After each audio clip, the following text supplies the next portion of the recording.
industry, you can't be afraid of taking a risk because you never know where your next opportunity is going to come. And if we hadn't have taken any of the risks that we have, we would have never been able to take it to the levels that we have.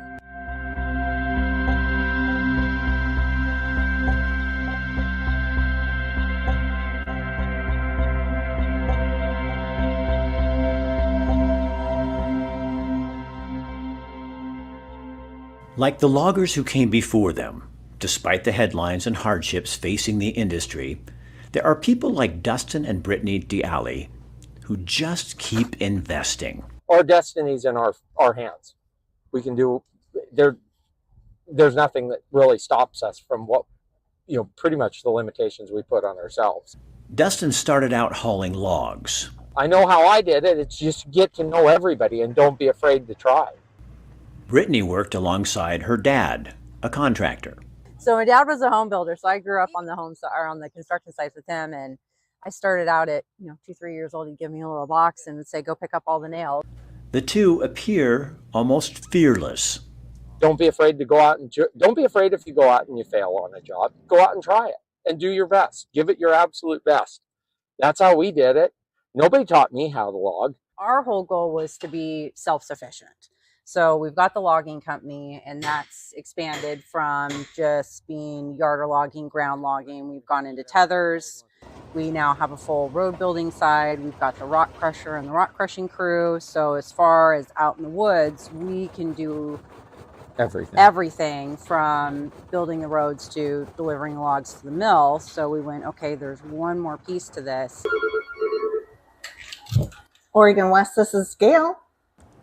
The missing piece of the puzzle of self-sufficiency is this small lumber mill near Eagle Point, Oregon. Updating and kind of reworking on our rooms here, cleaning them out and getting them a little bit more organized, building some shelves.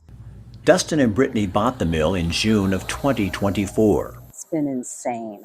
This has been a whirlwind. So we came in, hit the ground. We took about a week of just kind of hanging out and getting settled in, getting to know everybody. And then it was like June 5th, Dustin started moving all our machinery down here.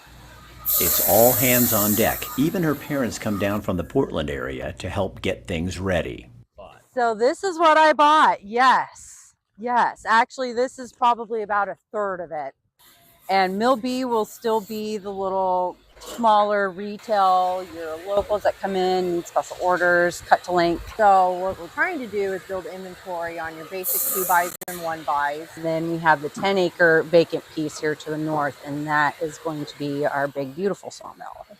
So that'll be a few years out. So we're working on figuring out what more production, a more production mill, something that'll kind of meet more of the demands of the retail yards, lumber yards, stuff like that. It's a gamble. Everything is a gamble, and you put everything into it.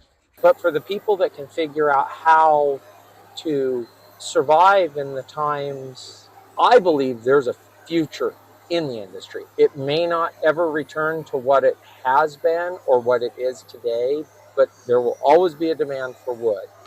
I pretty well wore her out on the when fear he comes to me with the crazy ideas, I just go, okay, sure, let's do it. Why not? I do trust him. He's learned by now, after a decade, that he has to have a well thought out plan before he brings it to me. So I know now that by the time he brings me an idea, he's probably spent about 6 months thinking about it and researching it. Dustin sees what's happening in the forests. He sees the devastation our lack of science-based forest management has had on small communities. They have gone through and they have destroyed, I don't know how many little communities are gone.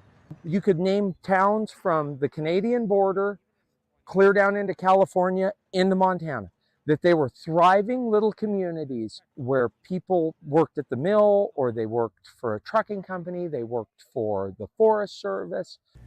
The need for wood products increases, and so do the government regulations.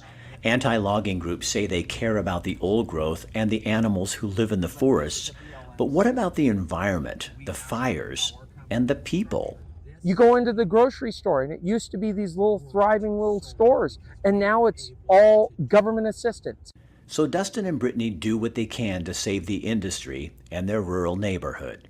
because eventually at some point in time, you burn enough of it and take someplace like Montana, Idaho, Colorado, Wyoming. Once these just beautiful, picturesque mountains and forests and everything, and turn it into an absolute wasteland of dead and dying trees, and then burn it on top of it, maybe enough people might ask the question, why are we doing this? If there's an opportunity, try it. That's the only thing you can do. Worst case is it doesn't work out and it fails, whatever. Maybe you learn something and it takes you to your next step through it. So you don't have a clue one day to the next what your next opportunity the world is going to give you. You spend a little time with these two and you can't help but sense hope, faith, and a commitment to the adventure and to each other. Gotten a lot of machines for anniversary. She loves to buy. She loves D8 cats.